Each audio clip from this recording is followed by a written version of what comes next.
जय हिंद बच्चों, बहुत बहुत स्वागत है आपका क्लास 11 बिजनेस स्टडी में। बच्चों हम एक चैप्टर कवर कर रहे थे जिसका नाम है फॉर्म्स ऑफ बिजनेस ऑर्गेनाइजेशन। उसी में हमारी next form of business organisation है जॉइंट स्टॉक कंपनी। आज हम देखेंगे कि जॉइंट स्टॉक कंपनी होती क्या है। क्लियर है? इसके क्या क्या फीचर्स हैं, क्या क्या एडवांटेजेस हैं, क्या क्या इसके डिसएडवांटेजेस हैं। क्लियर है? सबसे पहले हम देखते हैं जॉइंट स्टॉक कंपनी की मीनिंग। चलिए, मीनिंग में आपका दिया है joint stock company is a voluntary association of which individuals for profit. Clear? क्या बोल रहा है कि joint stock company is a voluntary association of individuals for profit. मतलब बहुत सारे इंडिविजुअल्स हैं, उन्होंने क्या बनाया, स्वेच्छा से एक एसोसिएशन बनाया। काय के लिए बनाया? प्रॉफिट के लिए बनाया। किसके लिए बनाया? प्रॉफिट के लिए। और हमें पता है कि प्रॉफिट कहां होता है? बिजनेस में होता है। क्लियर है? मतलब बिजनेस करने के लिए बहुत सारे लोग आपस में मिल गए, एक एसोसिएशन बनाया अपनी स्वेच्छा से। क्लियर है? अपनी स्वेच्छा से कि भैया हम क्या करेंगे, एक बिजनेस करेंगे उस कंपनी में रह के। क्लियर है? उस एसोसिएशन में रह के, और उस एसोसिएशन में जो प्रॉफिट होगा वो हमारा डिवाइड हो जाएगा। Clear? Having a capital divided into transferable share. मतलब उस जॉइंट स्टॉक कंपनी में जो कैपिटल होगी वो डिवाइड हो जाती है किसके रूप में? शेयर्स के रूप में। किसमें हो जाती है? शेयर्स के रूप में। और शेयर भी कौन से वाले? ट्रांसफरेबल। मतलब हम चाहें तो ए को, बी को, सी को, डी को, उन शेयर्स को क्या कर सकते हैं? बेच सकते हैं। क्लियर है? तो वो कहलाते हैं ट्रांसफरेबल शेयर। ठीक? फिर क्या बोल रहा है? The ownership of which is the condition of membership. क्या बोल रहा है कि मेंबर अगर आपको उस कंपनी का बनना है, उस एसोसिएशन का बनना है, तो आपको उस एसोसिएशन की क्या लेनी पड़ेगी? ओनरशिप। और ओनरशिप के लिए क्या है कि आप उस कंपनी में क्या लगाओ? पैसा लगाओ। क्लियर है? तो इन शॉर्ट अपन देखते हैं कि जॉइंट स्टॉक कंपनी एक वॉलंटरी एसोसिएशन होता है प्रॉफिट के लिए, जिसमें जो कैपिटल लगी होती है उस कैपिटल को डिवाइड कर दिया जाता है ट्रांसफरेबल शेयर में। और ओनरशिप की जो कंडीशन है कि क्या बोल रहा है कि अगर आपको उस कंपनी का मेंबर बनना है तो सबसे पहले आपको क्या लेना पड़ेगा? ओनरशिप लेनी पड़ेगी। और ओनरशिप कैसे मिलती है?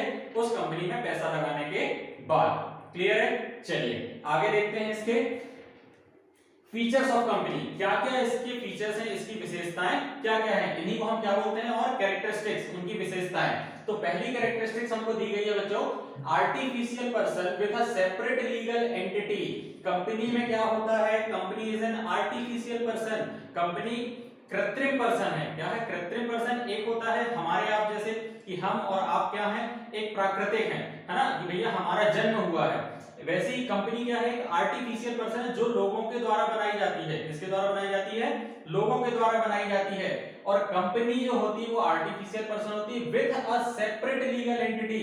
मतलब कंपनी की आइडेंटिटी अलग और उसमें जो मेंबर्स हैं उनकी आइडेंटिटी अलग। मेंबर के आने या जाने से कंपनी में कोई फर्क नहीं पड़ता है। क्लियर है? मतलब कंपनी कभी भी बंद नहीं होगी, कंटिन्यूअसली वो चलती रहेगी। इसीलिए उसको बोला गया है सेपरेट लीगल एंटिटी। मतलब उसकी जो आइडेंटिटी है वो क्या है? Separate from its member. मतलब अब उनके उस कंपनी के मेंबर से उसकी आइडेंटिटी टोटल डिफरेंट है, अलग है।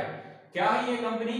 वॉलंटरी एसोसिएशन है। मतलब जिसको कंपनी में पैसा लगाना है लगाए, ओनर बनना है बन सकता है पैसा लगा के। क्लियर है? तो वॉलंटरी है, स्वेच्छा से लगा सकते हैं, कोई जबरदस्ती वहां पे नहीं है। नेक्स्ट है हमारा लीगल सैंक्शन। क्या लिखा है? Legal sanction. मतलब कि एक लीगल आइडेंटिटी है ये अकॉर्डिंग टू कंपनीज एक्ट 2013 एक लगता है उसके द्वारा क्या होती है? कंपनीज गवर्न होती हैं। परपेचुअल नेचर होता है। परपेचुअल मतलब लगातार चलने वाला। कंपनी में कोई मेंबर आए या कंपनी से कोई मेंबर चला जाए, कंपनी की एग्जिस्टेंस पे कोई इफेक्ट नहीं पड़ता, कंपनी कंटिन्यूअसली चलती रहेगी। वो कहलाता है perpetual nature. Shares are freely transferable. Company में जो होते हैं शेयर्स क्या होते हैं? फ्रीली ट्रांसफरेबल होते हैं। मतलब ए चाहे तो बी को अपना शेयर बेच सकता है, सी को बेच सकता है, सी चाहे तो ए और बी को अपना शेयर ट्रांसफर कर सकता है। कंपनी की क्या होती है बच्चों? कॉमन सील होती है। मतलब एक ठप्पा होता है, सील का ठप्पा। जहां वो सील लग गई है ना, जहां वो ठप्पा लग गया मतलब कंपनी ने सिग्नेचर कर दिया, कंपनी की अथॉरिटी वहां पे मिल गई। क्यों मिल गई? क्योंकि ये एक आर्टिफिशियल पर्सन है, साइन करने नहीं आ सकता। कंपनी कभी भी साइन करने नहीं आ सकती। क्लियर है? तो कंपनी की क्या होती है? कॉमन सील होती है, ठप्पा होता है। उस ठप्पे से पता चलता है कि कौन सी कंपनी ने हमको ऑथराइज किया है। फिर लिमिटेड लायबिलिटी होती है। मान लो आपने 100 के शेयर खरीदे तो आपकी लायबिलिटी केवल 100 रुपए की होगी, वो कहलाता है आपका लिमिटेड लायबिलिटी। क्लियर है? मैनेजमेंट बाय इलेक्टेड रिप्रेजेंटेटिव, क्या बोल रहा है कि मैनेजमेंट में जो पर्सन होते हैं वो रिप्रेजेंटेटिव कहलाते हैं, मतलब मैनेजमेंट बाय इलेक्टेड रिप्रेजेंटेटिव कहलाते हैं। जो भी पर्सन उसका मैनेज करते हैं, कंपनी को मैनेज करने का जो काम करते हैं, वो कंपनी के क्या कहलाते हैं? रिप्रेजेंटेटिव कहलाते हैं। कंपनी उनकी नहीं होती है, जिसने पैसा लगाया है सबकी कंपनी है, लेकिन कुछ ऐसे पर्सन्स को हम चूज करते हैं जो कंपनी के डे टू डे बिजनेस को क्या करते हैं? संभालने का काम करते हैं। उनको हम डायरेक्टर भी बोलते हैं। Director is a manager. Clear? Next बोल रहा है कि कंपनी क्या करती है? बिजनेस करती है। क्या करती है? बिजनेस करती है, और उस बिजनेस से होने वाले प्रॉफिट को शेयर होल्डर्स के बीच में बांट दिया जाता है। और वो जो शेयर होल्डर वो कंपनी के क्या कहलाते हैं?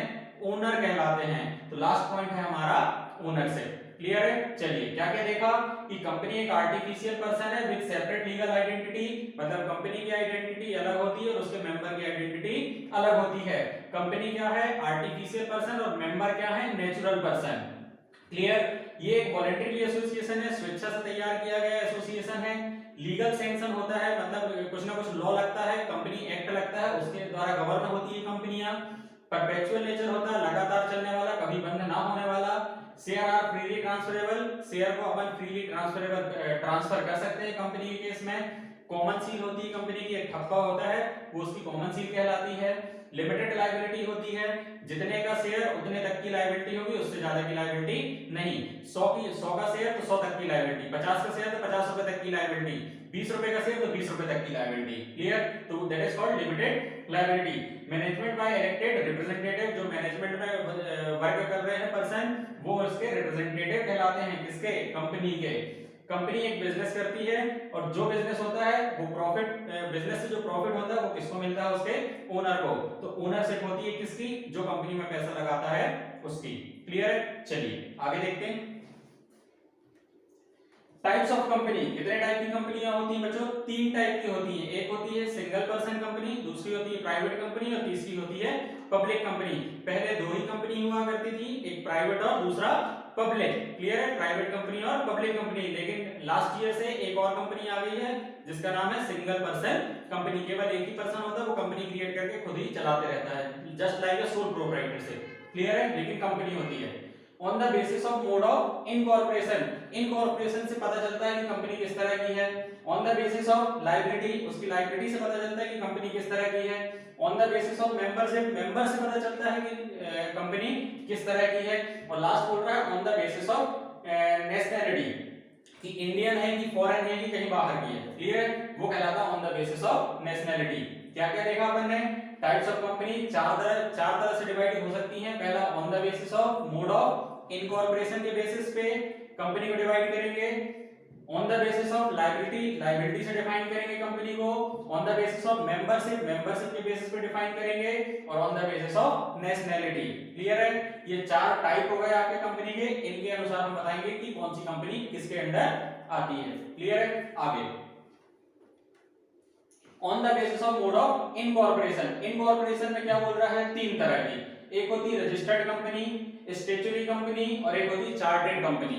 क्लियर है? रजिस्टर्ड कंपनी जिसका रजिस्ट्रेशन होता है, स्टैट्यूटरी कंपनी ये गवर्नमेंट के द्वारा बनाई जाती है, गवर्नमेंट बॉडी होती है, और एक होती है चार्टर्ड कंपनी। बहुत सारे लोग आपस में मिलकर क्या करते हैं? एक कंपनी क्रिएट कर लेते हैं जो सर्विस सेक्टर में काम करती है। क्लियर है? तो रजिस्टर्ड कंपनी, स्टैट्यूटरी कंपनी और चार्टर्ड कंपनी, किसके बेसिस पे? Basis of mode of incorporation. Clear? आगे on the basis of liability, liability के बेसिस पे क्या है? Company limited by share, limited by share मतलब एक हो गया लायबिलिटी के बेसिस पे, तो लिमिटेड बाय शेयर, जितने आपके शेयर उतनी आपकी liability. Clear? Company limited by guarantee, guarantee तक कि भैया 50,000 रुपए तक की आपकी लायबिलिटी, तो केवल 50,000 रुपए तक। क्लियर? शेयर के बेसिस पे जितने का शेयर उतने तक की लायबिलिटी, गारंटी दे दिया कि 50,000 तक की लायबिलिटी तो 50,000 तक की। और एक होती है अनलिमिटेड कंपनी जिसकी कोई सीमा नहीं है। असीमित कंपनी होती है, असीमित लायबिलिटी वाली कंपनी होती है, उसको बोलते हैं अनलिमिटेड कंपनी। क्लियर है? ये तो लायबिलिटी के बेसिस पे company limited by share, company limited by guarantee और unlimited company. Clear? Next on the basis of membership, तो मेंबरशिप के बेसिस पे क्या बोल रहा है? पहला बोला गवर्नमेंट कंपनी, गवर्नमेंट के द्वारा गवर्न की जाएगी तो government company. Public sector company, public के द्वारा बनाई गई कंपनी, पब्लिक कंपनी, और प्राइवेट कंपनी मतलब दो चार पर्सन मिल गए और वो आपस में क्या कर लिए, कंपनी क्रिएट कर लिए। वहां पे ट्रांसफरेबल ऑफ शेयर क्या होते हैं, रिस्ट्रिक्टेड। क्लियर है, ट्रांसफरेबल ऑफ शेयर क्या होते हैं, रिस्ट्रिक्टेड। लेकिन पब्लिक कंपनी में कोई ट्रांसफरेबल की रिस्ट्रिक्शंस नहीं होती है।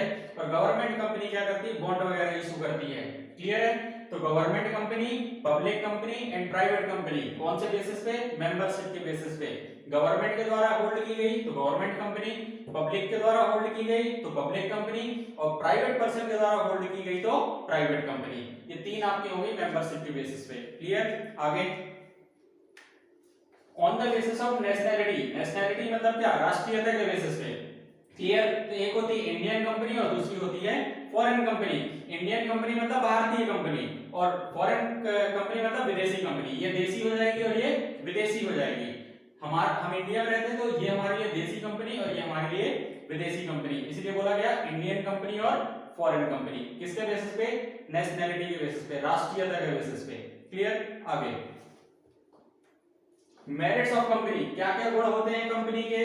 तो पहला अपन ने देखा परपेचुअल एग्जिस्टेंस होता है, मेंबर के आने या मेंबर के जाने से कंपनी में कोई फर्क नहीं पड़ता, उसको बोला जाता है परपेचुअल सक्सेशन। कंपनी लगातार चलती रहेगी।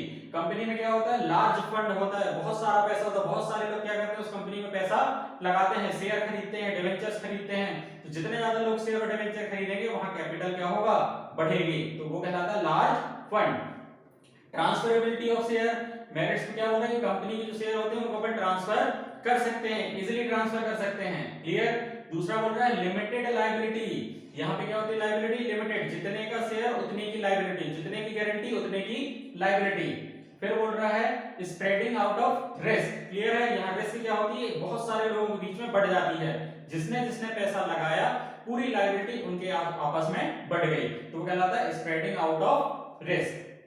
क्लियर, फिर बोल रहा है डेमोक्रेटिक ऑर्गेनाइजेशन। डेमोक्रेटिक होती है, राजनीतिक होती है ना, मतलब मार्केट में आर्थिक स्थिति को देखते हुए, है ना, राजनीतिक स्थिति को देखते हुए उतार चढ़ाव लगा रहता है। क्लियर, रिसेशन और आपने पढ़ा होगा इन्फ्लेशन डिफ्लेशन। तो इन्फ्लेशन डिफ्लेशन के बेसिस पे कंपनी की जो वैल्यू होती है वो अप एंड डाउन होते रहती है, इसलिए उसको बोला डेमोक्रेटिक ऑर्गेनाइजेशन होती है। फिर बोला इफिशिएंट एंड इकोनॉमिकल मैनेजमेंट होता है। इफिशिएंट मतलब बहुत अच्छा मैनेजमेंट होता है वहां पे, with the minimum cost. Clear है, with the minimum cost within time, with the minimum cost within time. Efficient and economical management होता है कंपनी में। सुटेबल फॉर लार्ज एंटरप्राइज, अगर कोई बड़ी एंटरप्राइज हम बनाना चाहते हैं तो उसके लिए सुटेबल होता है।